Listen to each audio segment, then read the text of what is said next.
Well, if you or someone that you know has been diagnosed with breast cancer, then you know how frightening that can be. Our next guest says it doesn't have to be that frightening. Joining me now is Christine Fenwick and Linda Rose of the Arizona Institute for Breast Health. It's a Valley nonprofit organization formed to provide a second opinion for treatment options. And did you hear me say it is free? So, Christine, you are the executive director, and yes. Linda, you are a patient, and I should say you're also sort of a patient advocate as well. Right.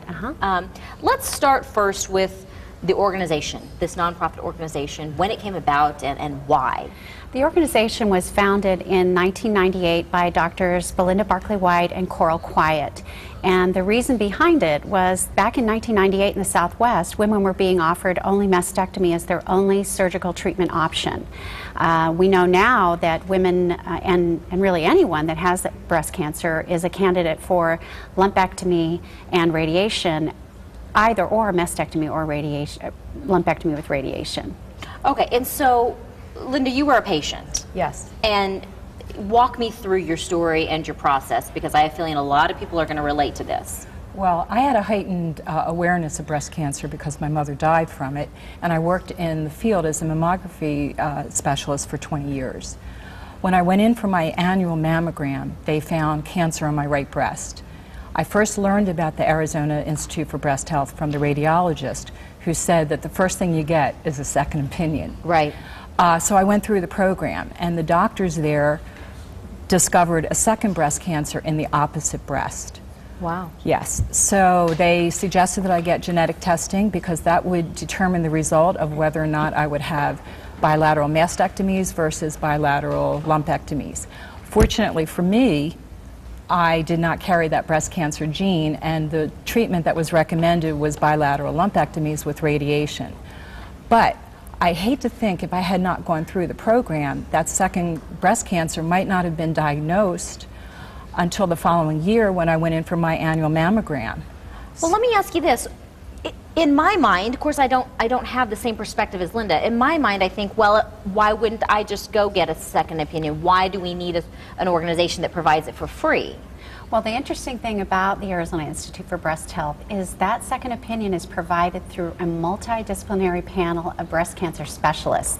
It's kind of like a board of specialists offering second opinion from every discipline that you will use during your cancer diagnosis. So you pool all those fantastic minds and resources in one place. Right, and the physicians meet once a week. They volunteer their time to the organization, and we make this available to our patients completely free.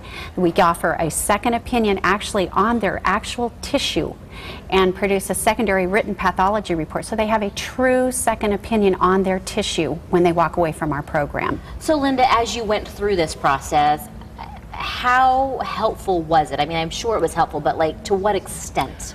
Oh, it was helpful because, number one, you have a patient advocate that supports and guides you throughout your treatment and then afterwards.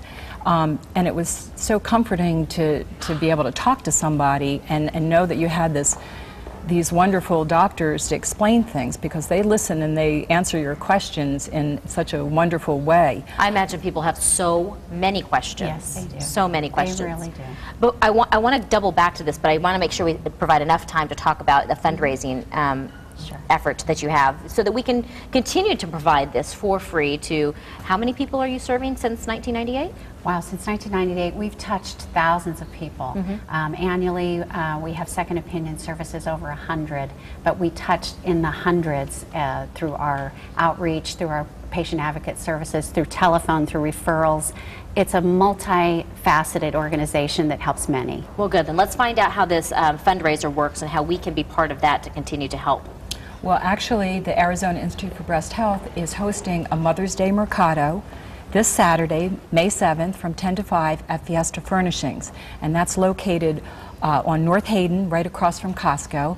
We have artists from around the state that are going to be selling their products, and a portion of the proceeds that are generated will go right back into the Breast Institute to help women with breast cancer.